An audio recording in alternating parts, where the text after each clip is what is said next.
Bismillahirrahmanirrahim. Assalamualaikum warahmatullahi wabarakatuh.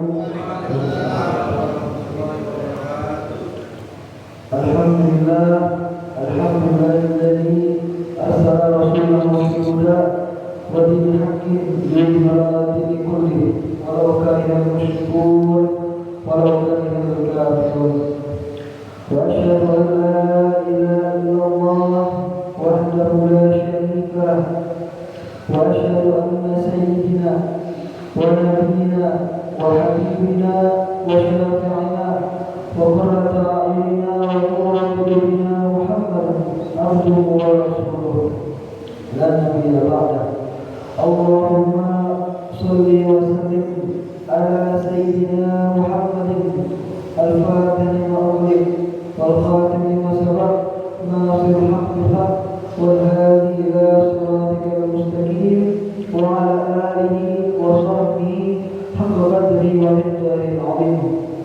La hawla wa la quwwata illa billahil 'aliyyil 'azim. Subhanaka la ilma lana illa ma 'allamtana innaka antal 'alimul hakim wa tub 'alaina innaka antat tawwabur rahim. Ya Fattah ya 'Alim, ya Fattah ya 'Alim, ya Fattah ya 'Alim, fathan thayyibah. Allahumma inna nas'aluka ilman ladunni wal mustasafin ya Wahhab ya Ghani.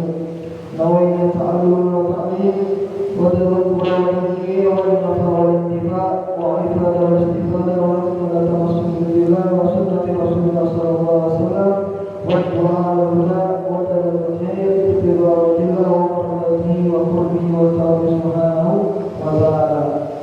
Amin amin ya rabbal alamin. Amma ba'du.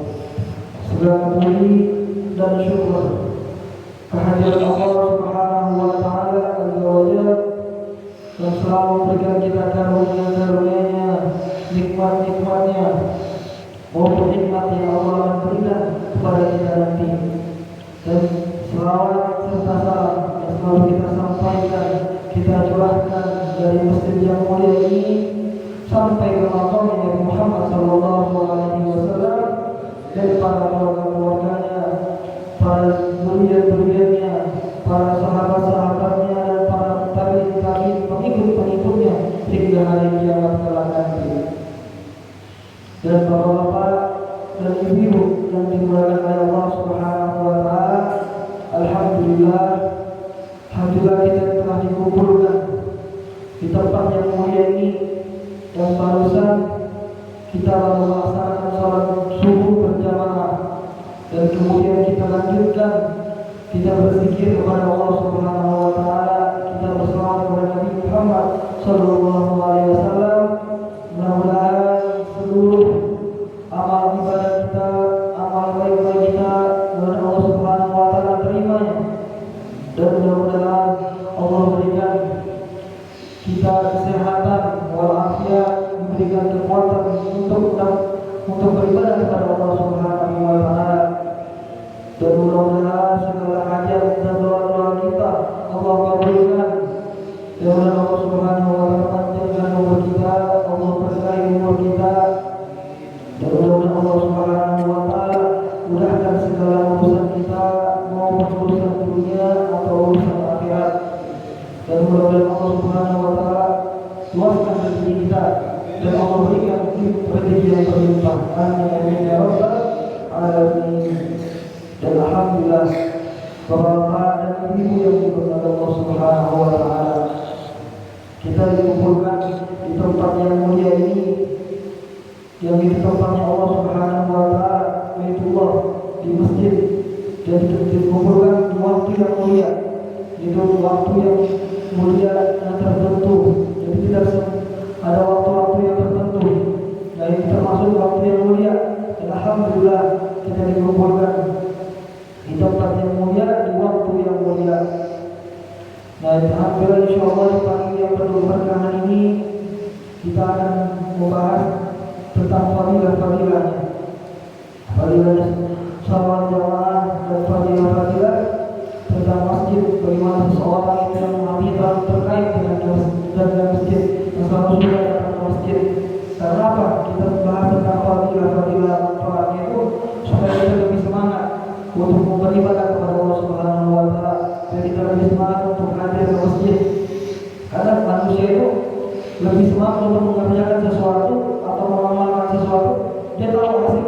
dia tahu tujuannya atau balasannya. Jika dia tahu tujuannya, balasannya atau hasilnya, maka dia lebih semangat untuk mengerjakan. Seperti kita usaha, kita kerja, kita tahu hasilnya apa, kita dapat uang, kita bisa nafkahin keluarga kita, jadi kita lebih semangat. Nah, sama juga kita beramal ibadah kepada Allah Subhanahu Wa Taala, karena kita tahu apa hasilnya, tahu pahala dan balasannya Allah Subhanahu Wa Taala, kita semangat. Maka sebagaimana Rasulullah SAW bersabda, barang siapa yang sholat berjamaah, sholat subuh berjamaah, kemudian dia lanjutkan untuk berzikir kepada Allah Subhanahu Wa Taala, maka diampunkan dosa-dosanya maupun dosa-dosa yang lalu yang akan datang. Ya, makanya itu fadilah sangat besar sholat subuh ini. Maka sebelumnya juga siapa yang sholat subuh, sunat subuh, sebelum fajar, sebelum sholat subuh, sholat 2 rakaat, maka itu seakan-akan itu lebih baik daripada seluruh dunia dan sisinya. Yang sebagaimana Rasulullah SAW bersabda. Dan kemudian sebelumnya kita awal ini kita di tempat yang mulia ini menggunakan waktu kita ini untuk semoga kita yang ibadah. Jadi apa harus kita beritikaf, niat beritikaf. Nah, mari kita sama-sama kita niat beritikaf di masjid ini supaya selama kita duduk di masjid ini kita dinilai ibadah. Sebagaimana Rasulullah bersabda, man ahsaba sampai yang beritikaf itu walaupun sebentar itu akan diampuni dosanya. Maka mari kita wajah nawain i'tikaf fi hadzal masjid muddat iqamati lillahi ta'ala. Nawainya al-i'tikaf fi hadzal masjid muddat iqamati lillahi ta'ala. Maka Rasulullah SAW memberi kabar bagi kita orang-orang yang rajin ke masjid. Sebagaimana Rasulullah SAW bersabda, Bashir masyari fil dhulam ilal masajid binur tamam yaumil qiyamah. Maka Rasulullah SAW memberi kabar orang-orang yang sudah ke masjid itu berjalan ke masjid, mendatangkan ke masjid fil dhulam. Nah, maknanya fil dhulam di malam dalam kegelapan. Nah, jadi maksudnya dia datang ke masjid dalam waktu contohnya sholat maghrib, sholat isya atau sholat subuh. Dia datang ke masjid fil dhulam, maka Rasulullah SAW memberikan gambaran binur tamam. Binur tamam yaumil qiyamah, maka dia akan di hari kiamat akan mendapatkan cahaya yang terang di hari kiamat nanti. Orang-orang yang suka ke masjid ketika dalam kegelapan itu sholat subuh, sholat maghrib, sholat isya. Dan juga diriwayatkan dalam hadis ketika itu para sahabat bertanya kepada Rasulullah SAW, khairul maqam fil ardh. Apa itu tempat yang paling mulia di muka bumi ini? Para sahabat bertanya kepada Rasulullah SAW. Maka Rasulullah SAW ana ladhi hatta asal Jibril. Rasulullah tidak menjawab, aku tidak tahu apa dia tempat yang paling mulia. Maka aku bertanya dulu kepada malaikat Jibril.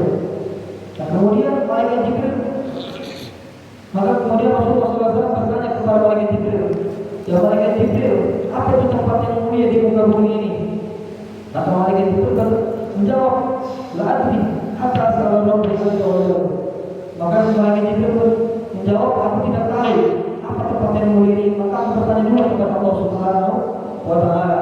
Dan kemudian malaikat Jibril bertanya kepada Allah Subhanahu Wa Taala, apa tempat yang paling mulia di muka bumi ini? Maka Allah Subhanahu Wa Taala berkata, khairul maqamat al-masajid wa khairul awwalul qubur wa akhirul khurujan. Jadi sebaik-baik tempat yang paling mulia di muka bumi yaitu masjid.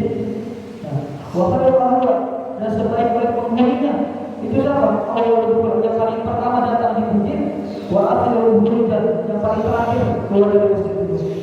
Nah, itu orang mulia.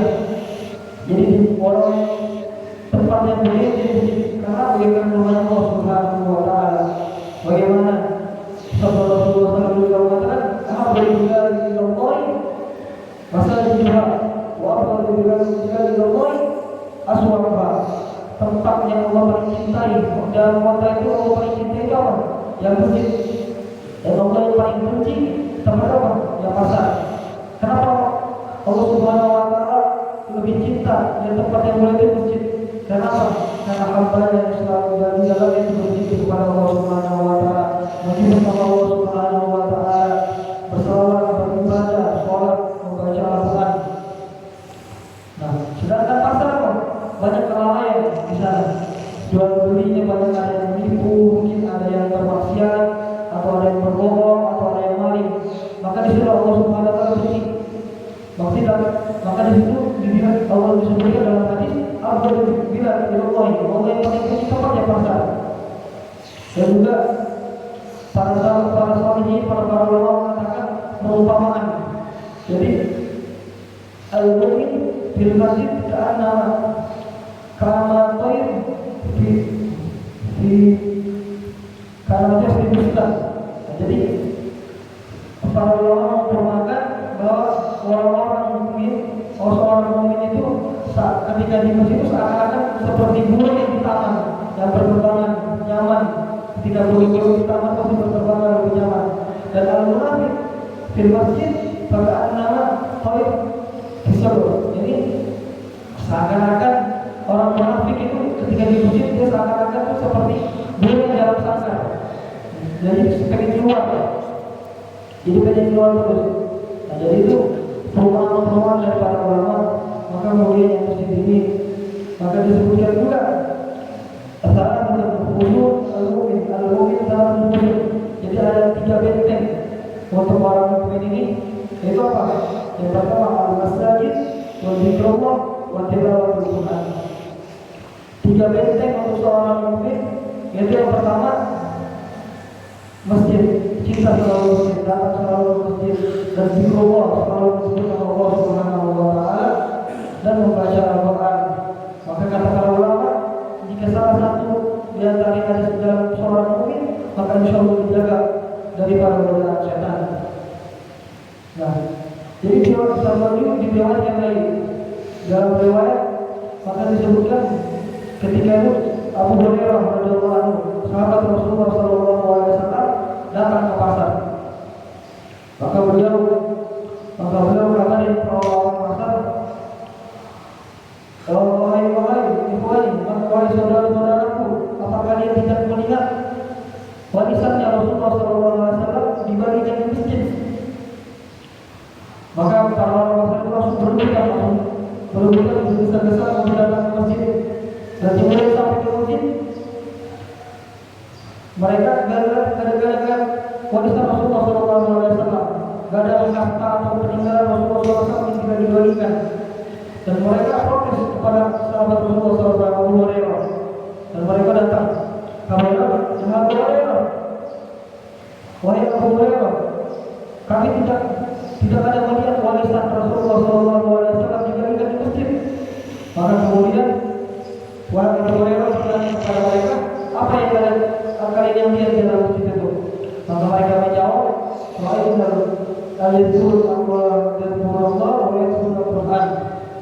dan kami melihat cuma hanya orang-orang yang membaca Al-Quran dan berzikir kepada Allah Subhanahu wa Ta'ala. Maka Abu Hurairah berkata, itulah warisan Rasulullah sallallahu alaihi wasallam. Maka juga disebutkan dalam hadis Rasulullah sallallahu alaihi wasallam, sab'atun yuzilluhumullahu fi dhillihi yawma la dhilla illa dhilluh. 7 naungan dari Allah Subhanahu wa Ta'ala yang tidak ada naungan kecuali dari ini dalam pada hari kiamat, yaitu termasuknya apa? Rajulun muta'alliqun fil masajid, seseorang yang hati selalu terkait dalam masjid. Nah, jadi ketika hati kita selalu terkait dalam masjid, selalu semangat di dalam masjid, maka itu di sini Allah Subhanahu wa Ta'ala paling dekat. Maka dalam riwayat Allah Subhanahu wa Ta'ala berfirman, Aina jirani. Jadi Rasulullah Allah Subhanahu wa Ta'ala bertanya kepada para malaikat, di mana orang-orang yang akan dekat di hari kiamat nanti, yang dekat sama aku? Maka para malaikat menjawab, hal dan yang bagi aku mereka ya Rasulullah, ya Allah. Mereka bertanya kepada Allah, apakah ada seseorang yang berhak yang pantas untuk dekat kepada ya Allah, maka Allah Subhanahu wa taala aina al-Qur'an wa aina al-mu'minul masajid. Maka Allah berkata, di mana orang-orang yang selalu membaca Al-Qur'an, di mana orang yang selalu memakmurkan masjid, masjid-masjid. Ya. Maka ketika itu seseorang itu lebih dekat dari Allah Subhanahu wa taala di hari kiamat, orang yang selalu membaca Al-Qur'an, selalu yang memakmurkan masjid. Maka kita usahakan diri kita untuk membangun masjid ini dengan sebisa mungkin kita bersedekah, kita bangun masjid ini supaya lebih nyaman untuk kita beribadah kepada Allah Subhanahu wa taala. Karena sedekah yang dalam masjid itu seperti sedekah jariah, sedekah jariah, maka selalu mengalir terus sampai kita meninggal, kita sudah terwafat, pahala yang selalu mengalir selama sedekah kita itu ditaruh di masjid.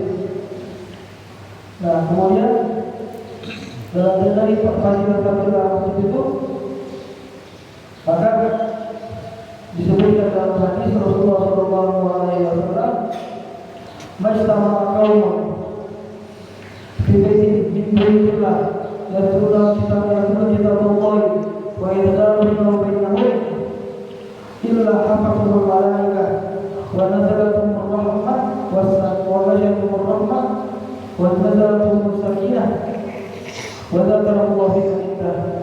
Tidaklah sesuatu kaum yang berkumpul di dalam rumahnya Allah Subhanahu wa taala, yaitu masjid, dan kemudian dia membaca Al-Qur'an, dan kemudian dia mempelajari Al-Qur'an itu di antara mereka, kecuali Allah Subhanahu wa taala turunkan ketenangan di dalam hati mereka, diturunkan rahmat Allah Subhanahu wa taala, dan diberi para malaikat, dan para malaikat beristighfar kepada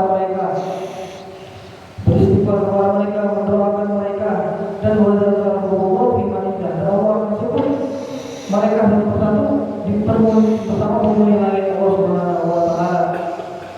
Nah, itulah dari sebagian dari sedikit fadilah masjid, bahwa cinta masjid, dan mudah-mudahan kita ditanamkan dalam hati kita untuk cinta kepada masjid, lebih rajin untuk beribadah kepada Allah Subhanahu wa taala, salat berjamaah di masjid. Dan mungkin yang terakhir ada amalan sedikit, amalan yang mungkin supaya kita lebih semangat untuk istiqomah dalam masjid, yaitu yang pertama diriwayatkan hadis Muslim, diriwayatkan dalam hadis Al-Musalsal. Dari Musalsal ini hadisnya yang diceritakan oleh sahabat Rasulullah SAW, Mu'adz bin Jabal. Dan ketika itu Rasulullah SAW panggil sahabatnya Mu'adz bin Jabal untuk datang kepada Rasulullah SAW. Dan kemudian Rasulullah berkata, "Ini uhibbu ya Mu'adz, wahai Mu'adz, aku mencintaimu." Kata Rasulullah SAW, "Ya Mu'adz, ini uhibbuka, pada tanda-tanda bidumuri fikul bisalah, Allahumma inni ala zikrika wa syukrika wa husni ibadatik." Nah, wahai Mu'adz, bahwa sesungguhnya aku cinta kepadamu, maka jangan kau tinggalkan setiap sholat, setelah sholat lima waktu membaca Allahumma inni ala zikrika wa syukrika wa husni ibadatik. Ya Allah, bantukan aku, mudahkan aku untuk selalu berzikir kepadamu, selalu mengingat kepadamu, ala zikrika wa syukrika, dan bersyukur kepadamu, bantulah aku untuk bersyukur, wa syukrika wa husni ibadatik, dan perbaiki dalam kesempurnaan aku beribadah kepadamu. Nah, ini hadis musalsal. Hadis ini bersanad, jadi berulang. Jadi ketika Rasulullah SAW menyebut kepada sahabatnya, "Sayyidina Mu'adz, inna ibu aku sangat cinta kepadamu," dan kemudian sahabat Rasulullah Mu'adz ini bilang juga kepada sahabat-sahabat yang lain atau kepada murid-muridnya bahwa aku cinta kepadamu. Jadi ada ijazahnya. Dan waktu itu ketika saya belajar di Tarim, itu pas ada acara daurah, jadi ada les, acara khusus untuk mempelajari. Nah, mulai itu ada ijazahnya. Jadi waktu itu ada Zoom, secara Zoom. Jadi para ulama dari Turki, dari Arab Saudi, dari Tunis, itu ada les Zoom. Jadi kita video seperti itu. Jadi mereka berjazakan semua. Jadi satu-satu para ulama itu jazakan tentang hadis musalsal ini. Dan Nabi Umar juga menceritakan ini. Dan insya Allah saya akan menjelaskan kalian dengan hadis musalsal ini. Dan saya bilang ini yuhibbuka ya ikhwani, yuhibbuka fala tad'anna fi kulli shalah Allahumma inni ala dzikrika wa syukrika wa husni ibadatik. Bahwasanya saya akan cinta kepada kalian, maka janganlah kalian tinggalkan setiap sholat membaca Allahumma inni ala dzikrika wa syukrika wa husni ibadatik. Maka bilangan qabil ijazah. Nah, jadi Allahumma inni, jadi jangan tinggalkan membaca Allahumma inni ala dzikrika wa syukrika wa husni ibadatik.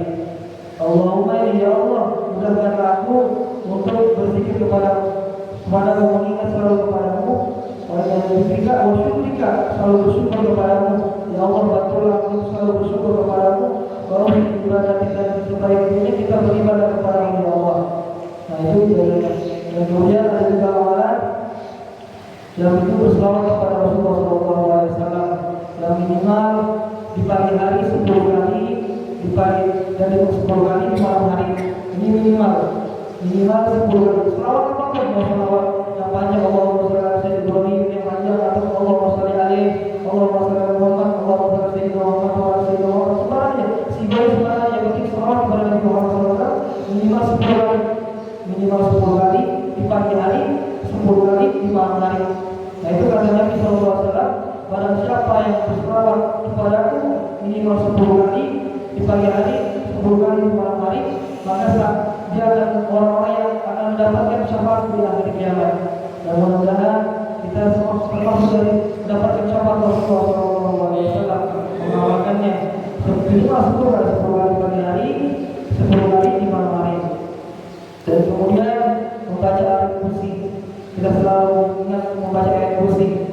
Ada 4 waktu, yaitu yang pertama sekali kita selalu membaca ayat kursi, karena ayat kursi itu termasuk ayat yang paling mulia dalam Al-Quran. Maka kita selalu membaca ayat kursi. Yang pertama setelah sholat 5 waktu, kita selalu jangan tinggalkan membaca ayat kursi setelah sholat 5 waktu. Karena apakah disebut para ulama, barang siapa yang membaca ayat kursi setelah sholat 5 waktu, maka insya Allah meninggalnya husnul khatimah. Insya Allah.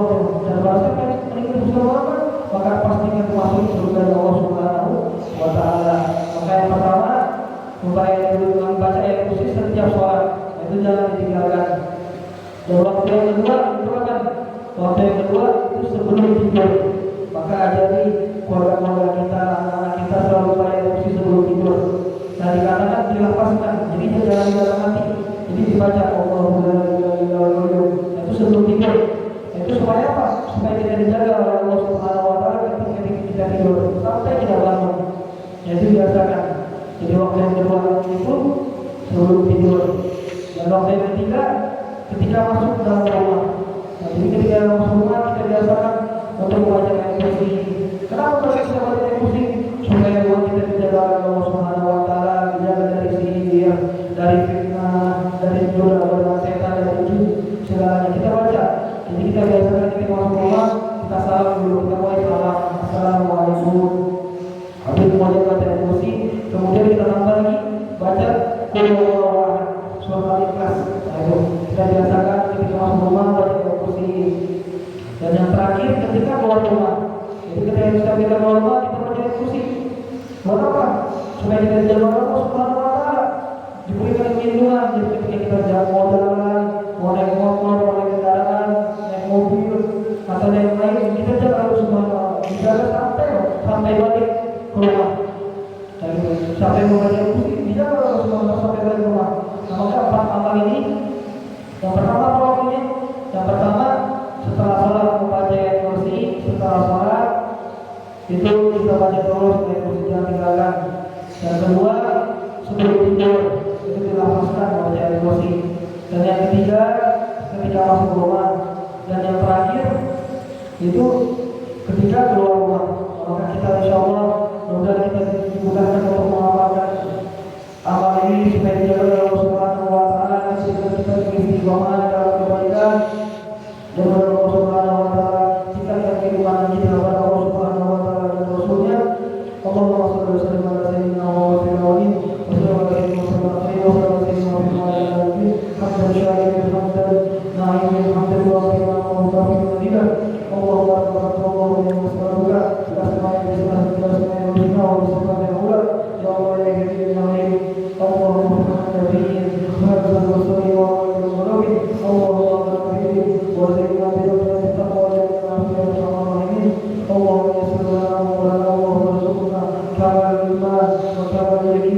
وتعالى لكن والله إني بالتقوى والاستقامة والله إن سميع الدعاء لكريم رحيم وجود الأكرم يا رب